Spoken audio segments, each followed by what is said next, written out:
Then it came to pass at the end of 2 full years that Pharaoh had a dream, and behold, he stood by the river. Suddenly they came up out of the river 7 cows, fine looking and fat, and they fed in the meadow.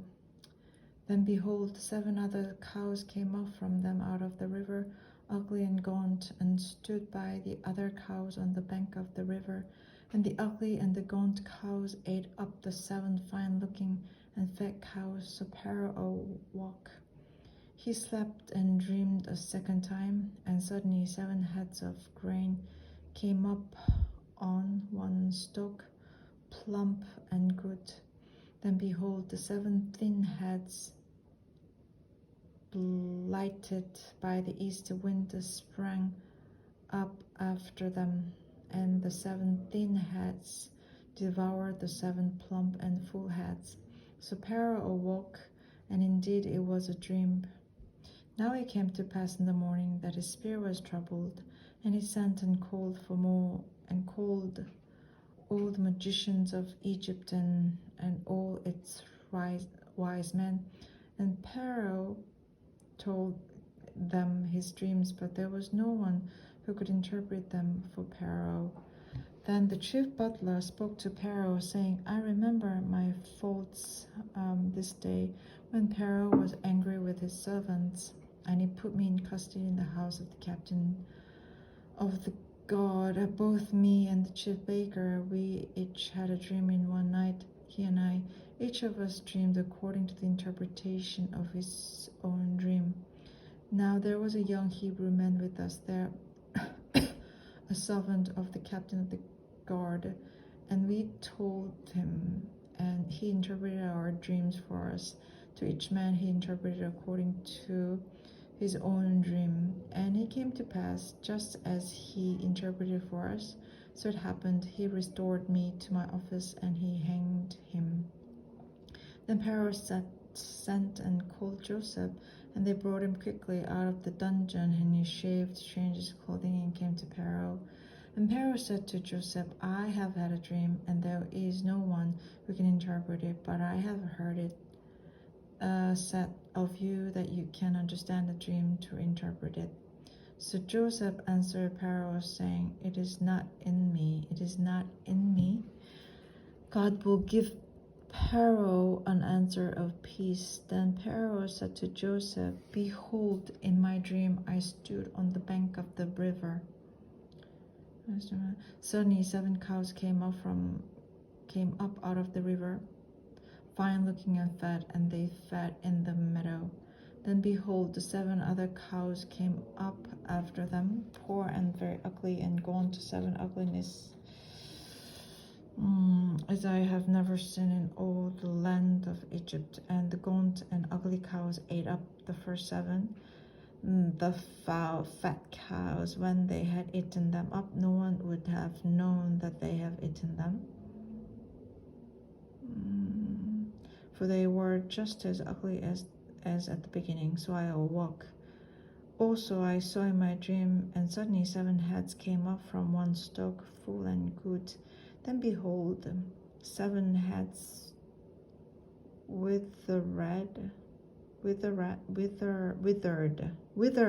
thin and blighted by the east wind, sprang up after them. And the thin heads devoured the 7 good heads. So I told this to the magicians, so there were no one who could explain it to me. Then Joseph said to Pharaoh, The dreams of Pharaoh are good. God has shown Pharaoh what he is about to do. The 7 good cows are 7 years, and the 7 good heads are 7 years.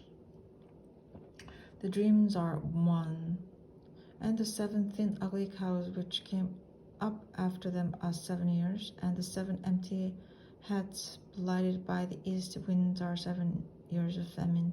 This is the thing which I have spoken to Pharaoh. God has shown Pharaoh what he's about to do. Indeed, 7 years of great plenty will come throughout all the year of Egypt. But after them 7 years of famine will arise, and all the plenty will be forgotten in the land of Egypt, and the famine will deplete the land. So the plenty will not be known in the land, because of the famine following, for it will be very severe. And the dream was repeated to Pharaoh twice, and the dream was repeated to Pharaoh twice because the thing is established by God, and God will shortly bring it to pass. Now therefore let Pharaoh select a discerning and wise man, and set him over the land of Egypt. Now therefore let Pharaoh select a discerning and wise man, and set him over the land of Egypt. Let Pharaoh do this, and let him appoint officers over the land, to collect 1/5 of the produce of the land of Egypt in the 7 plentiful years, and let them gather of the fruit of those good years that are coming, and store up grain under the authority of Pharaoh, and let them keep food in the cities.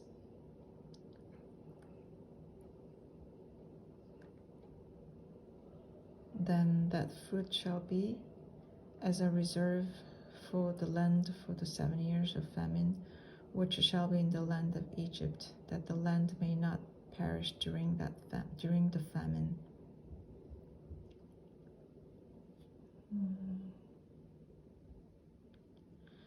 So the advice was good in the eyes of Pharaoh and in the eyes of all his servants. And Pharaoh said to his servants, "Can we find such a one as this, a man in whom is the Spirit of God?" Then Pharaoh said to Joseph, "Inasmuch as God has shown you all this, there is no one as discerning and wise as you. You shall be over my house, and all my people shall be ruled according to your word. Only in regard to the throne will I be greater than you."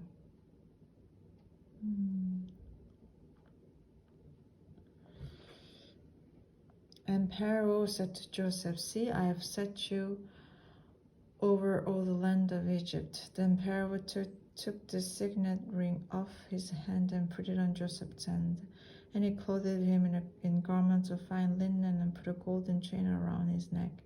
And he had him ride in the second chariot which he had. And they cried out before him, "Bow the knee." So he set him over all the land of Egypt. Pharaoh also said to Joseph, "I am Pharaoh, and without your consent no man may lift his hand or foot in all the land of Egypt." And Pharaoh called Joseph's name Japhnath Paneah, and he gave him as a wife Asenath,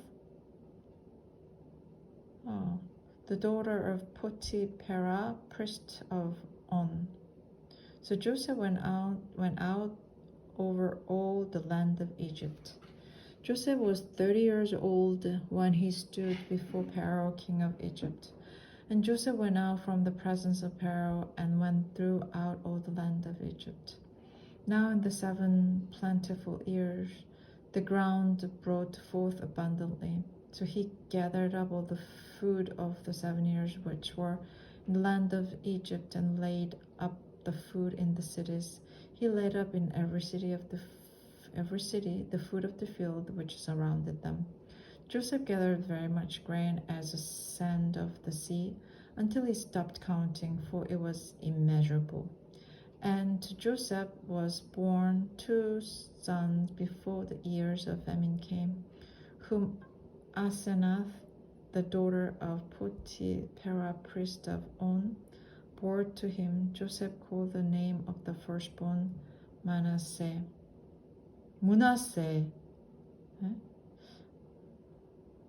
For God has made me forget Manasseh. For God has made me forget all my toil and all my father's house. And the name of the second he called Ephraim, for God has caused me to be fruitful in the land of my affliction. Then the 7 years of plenty which were in the land of Egypt ended, and the 7 years of famine began to come. As Joseph has said, the famine was in all lands, but in all the land of Egypt there was bread. So when all the land of Egypt was furnished, the people cried to Pharaoh for bread. Then Pharaoh said to all the Egyptians, "Go to Joseph, whatever he says to you, do." The famine was over all the face of the earth, and Joseph opened all the storehouses and sold to the Egyptians, and the famine became severe in the land of Egypt. So all countries came to Joseph in Egypt to buy grain, because the famine was severe in all lands. When Jacob saw that there was grain in Egypt, Jacob said to his sons, "Why, Jacob, why do you look at one another?" And he said, "Indeed, I have heard that there is grain in Egypt. Go down to that place and buy for us there, that we may live and not die." So Joseph's 10 brothers went down to buy grain in Egypt, but Jacob did not send Joseph's brother Benjamin with his brothers, for he said, "Let some calamity befall him." And the sons of Israel went to buy grain among those who journeyed, for the famine was in the land of Canaan. Now Joseph was governor over the land, and he was he who sold to all the people of the land. And Joseph's brothers came and bowed down before him with their faces to the earth. Joseph saw his brothers and recognized them, but he acted as a stranger to them and spoke roughly to them. Then he said to them, "Where do you come from?" And they said, "From the land of Canaan, to buy food." So Joseph recognized his brothers, but they did not recognize him. Then Joseph remembered the dreams which he had dreamed about them, and said to them, "You are spies. You have come to see the nakedness of the land." And they said to them, "No, my lord, but your servants have come to buy food. We are all one man's sons. We are honest men. Your servants are not spies." But he said to them, "No, but you have come to see the nakedness of the land." And they said, "Your servants are 12 brothers, the sons of one man in the land of Canaan, and in fact the youngest is with our father today, and one is no more." And Joseph said to them, "It is as I speak to you, saying, you are spies. In the manner you shall be tested. By the life of Pharaoh, you shall not leave this place unless your younger brother comes here. Send one of you, and let him bring your brother, and you shall be kept in prison, that your words may be tested to see whether there is any truth in you. Or else, by the life of Pharaoh, surely you are spies." So he put them all together in prison 3 days. Then Joseph said to them the 3rd day, "Do this, live, for I fear God. If you are honest men, let one of your brothers be confined to your prison house, but you go and carry grain for the famine of your houses, and bring your youngest brother to me, so your words will be verified that you shall not die." And they did so. Then they said to one another, "We are truly guilty concerning our brother, for we saw the anguish of his soul when he pleased with us, and we would not hear. Therefore this stress has come upon us." And Reuben answered them, saying, "Did I not speak to you, saying, do not sin against the boy? And you would not listen. Therefore, behold, his blood is now required of us." But they did not know that Joseph understood them, for he spoke to them through an interpreter. And he turned himself away from them and wept. Then he returned to them again and talked to them. And he took Simeon from them and bound him before their eyes. Then Joseph gave a command to fill their sacks with grain, to restore every man's money to his sack, and to give them provisions for the journey. Thus they did for them. So they loaded their donkeys with the grain and departed from there. But as one of them opened his sack to give his donkey feed at the encampment, he saw his money, and there it was in the mouth of his sack. So he said to his brothers, "My money has been restored, and there it is in my sack." Then their hearts failed them, and they were afraid, saying to one another, "What is this that God has done to us?" Then they went to Jacob, their father, in the land of Canaan, and told him all that had happened to them, saying, "The man who is Lord of the land spoke roughly to us and took us for spies of the country. But we said to him, 'We are honest men, we are not spies. We are 12 brothers, sons of our father. One is no more, and the youngest is with our father this day in the land of Canaan.' Then the man, the Lord of the country, said to us, 'By this I will know that you are honest men.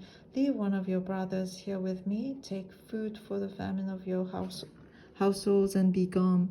And bring your youngest brother to me, so I shall know that you are not spies, but that you are honest men.